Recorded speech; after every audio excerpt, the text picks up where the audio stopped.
Welcome back to MMAOddsBreaker Fight Breakdown Show. This week we're talking about UFC 192, October 3rd, Toyota Center, Houston, Texas, in the United States. Last week, of course, was in Japan. This week, getting ready to jump forward back in the States. Gustafsson versus Cormier. Got to be honest with you, not much hype around this fight coming up.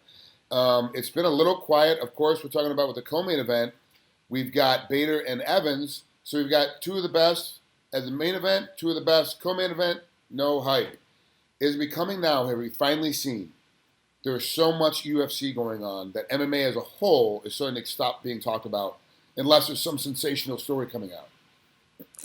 I don't know. It's tough because we've had a little, gap in between. Now things just got picked back up with UFC Fight Night 75 in Japan recently. So I think now we're starting to get back on the roll. And maybe that's why we haven't heard much buzz around this event. And it's a shame because, like you said, I mean, Gustafsson and Cormier are two of the obviously the best light heavyweights in the world.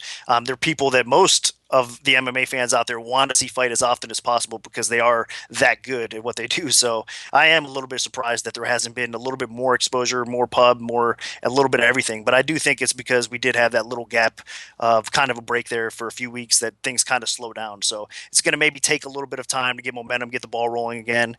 And well, let's face it. I mean, Cormier, even though they're both popular, Gustafsson and Cormier, they still don't have that kind of Ronda Rousey or even Conor McGregor star power that those guys have. So I mean, I think that's why you're not seeing as much because we're used to. I mean, Ronda's been all over the place on the news with movies, with everything coming out. So a lot of distraction with the Diaz situation as well. There's been other things to be focused on, I guess, for MMA and UFC. You look at the co-main event with Bader and Evans as two of the best next in line, kind of light heavyweights. And this is what we got to talk about first. Rashad's been out for 2 years, had a bad knee surgery. And when I interviewed Bader, also here for MMAOddsBreaker, we talked about it. And he's going to tell us, hey, he's either going to hurt himself during training camp to do what he needs to do because he's coming off an injury, or he's going to have to back off during training camp so he doesn't get hurt, which means he's not going to come in fully trained and ready to go for the fight. Bader, of course, has been fighting, training the entire time, pushing forward the entire time, been in matches, and never really backed out of anything. And he's fought a lot of really tough competition. I got to say, right now, and I'm probably going to be wrong because you're the odds maker, that I'm saying that Bader's got to be the favorite in this fight coming in. I can understand that, especially right now with all the time off and everything that you just explained makes a lot of sense, but he's not. Right now, actually, the odds over at 5 dimes are minus 160 for Rashad, and Bader is plus 140. So a little bit of a lean towards Evans. It did open up higher, too. It opened a little bit over 2-1 for Evans. But, in most cases, Rashad Evans, honestly, before the injury and before the timeout and before, he hasn't been around, so he has other than TV. I mean, we do see him break down fights on Fox Sports 1, and he does a great job with that as well, but he hasn't been fighting, so he hasn't been in the spotlight as much. So again, he's lost a little bit of that buzz and a little bit of that it factor that he's once had because it was one time it was John Jones and it was Rashad Evans right underneath there. I mean, they were the top two that most considered in the light heavyweight division. Well, now with the time off and now with some lackluster performances as well along the way, Rashad is a great fighter, tremendous everywhere, but I mean, Bader is on a little bit of a roll now. He's getting a little bit of confidence as well. But typically what I'm trying to spit out here is in most cases, this line would be even higher. It'd be a lot higher because Rashad was considered, top two or something in the division in the world. So Bader's just not quite there, but he's earning respect from the fans. That's why you're seeing the line. People are coming in on Bader and people are giving him a little bit more respect with the factor of Rashad being out for so long as well. So Rashad being 35 years old and being almost 2 years to the day when he finally steps back inside that cage, losing to John Jones by decision, losing to Antonio Rodrigo Nogueira by decision, beating Henderson by a split decision, and then TKO and Chael Sonnen. Then 2 years off. There is really, it's a huge, huge mountain that Rashad has to come up to be able to win this fight. 2 years away from the sport's a long time, especially at your mid-30s. Now adding to the fact that you weren't doing very well when you walked away from the sport, or not walked away, but got put away from the sport, and Bader has been doing excellent in the last little bit. Now, he's on a run, he's on a tear, so you got to kind of lean towards Bader. So for me, if I'm looking at these lines, for me, I got to go all day long, okay, Ryan Bader. He's a guy that's been more active. He's a guy that's had turf fights, obviously, in the last 2 years because he's been competing. He's battled against guys like Cavalcante. He beat OSP in a decision, a very hot decision. And then, of course, he beats Phil Davis by split decision and sends Phil Davis out of the UFC. So it's one of these things where he has been battling and pushing and doing as much as he could. And not to mention, he's had two other fights fall through between January and October when this fight's actually going to happen. He's had 2 other fights. So he's been in camp this whole time getting ready. Is Bader still, is this going to be a dog or pass situation for this fight, or is this still a little value on Evans, even though I'm so hot on Bader? Well, again, I think the circumstances of it being right now with everything that we've seen and you've said with Rashad, it is a dog or pass situation because you're absolutely right. Ryan Bader has picked up a lot of momentum. He's getting confidence. That win over Phil Davis was competitive. A lot of people thought Davis might have got the nod, but it was competitive enough that, deservingly so. He did great in that fight. So, you have to give Bader respect. He's getting better. He's getting more confidence. And of course, he's got all sorts of power on the feet. He's got great wrestling to go along with it. So he can win this fight, especially if we see the Rashad Evans that showed up against Nogueira show up in this fight.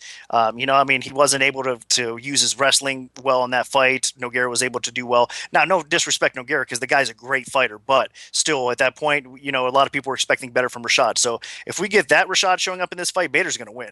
He is going to win the fight. But if he could pull what he had in him, and if he has some of that left against when he fought against a guy like Phil Davis, that's the person. I guess you can compare it. MMA math does not work, so you can throw that out the window.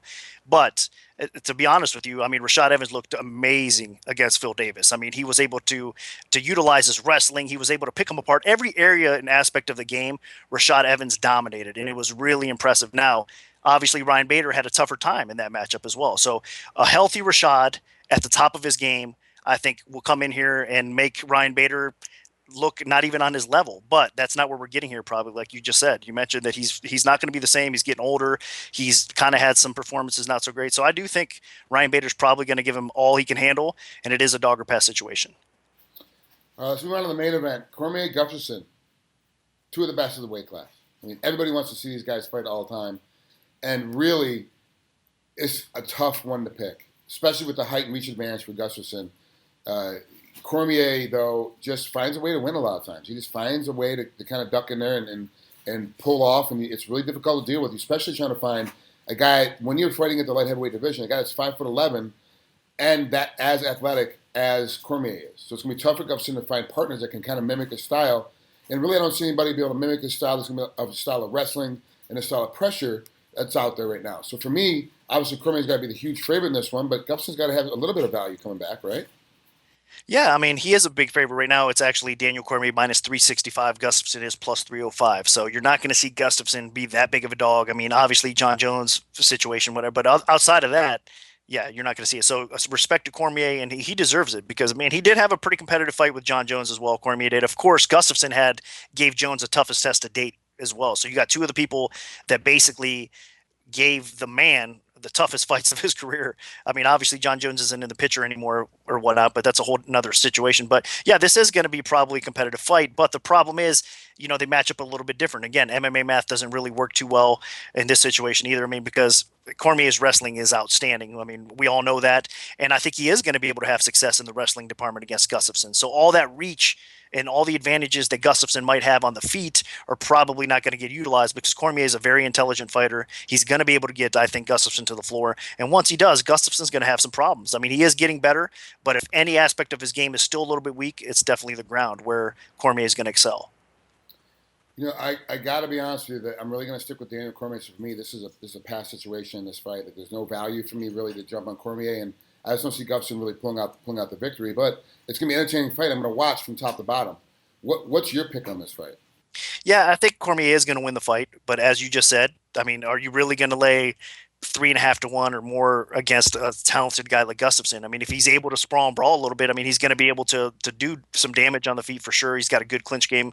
Cormier obviously it does as well, but I still think he'll have success. So the line's probably a bit high.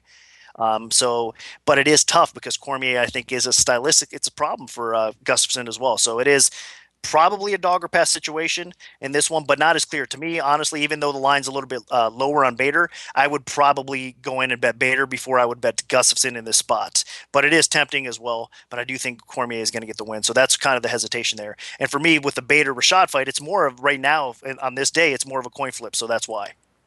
Really, with Cormier, we just have to see that he's got, with his schedule, with TV calendar and everything else he has going on, that if he actually doesn't overtrain himself again.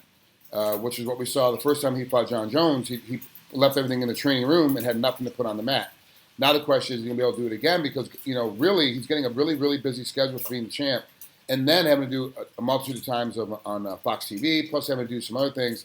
He's just super busy, and really that has to interfere with your training. It just has to. There's no way around it. The question is now, is Daniel Cormier coming in overtrained or not? And is Gustafsson going to be fully trained? Because his schedule is to fight, train to fight, and that's all he has to do. But I'm still leaning heavy on Cormier. I don't see really Gustafsson any chance of winning this fight. I give him a chance to win this fight, but not a super amount of chance to win this fight. But Cormier obviously is the big bet for me, so I'm leaving this one alone, like I said earlier. Yeah, hopefully we're not underestimating Gustafsson. I know, man, a lot of times we all do that. It's in our human nature, I guess. If somebody goes out there, he went out there and just got destroyed by Anthony Johnson. So automatically in our heads, it kind of brings him a notch or two down, Gustafsson, and that's just kind of normal, I guess, for all of us. So hopefully we're not underestimating him that bad, because I think a lot of times when we do something like that, the person that we underestimate just ends up showing up the next fight and proving everybody wrong and having an amazing performance. So in a way, I hope that is possible though as well, because I want to see a great fight like the fans do as well. If we could see something like the wars, honestly, Cormier and John Jones was an amazing fight. Now, of course, Gustafsson and John Jones, amazing fight. So if they can replicate any kind of fight like that, that would be fantastic. Love it. And Gustafsson's game for it, for sure. He's a guy that'll stay right in there and make that kind of fight again if you're willing to do it. So we'll have to wait and see. Yep. Thanks for watching again. It's the MMAOddsBreaker Fight Breakdown Show. That's Nick Kalikas. I'm Frank Trigg. We'll see you again next week.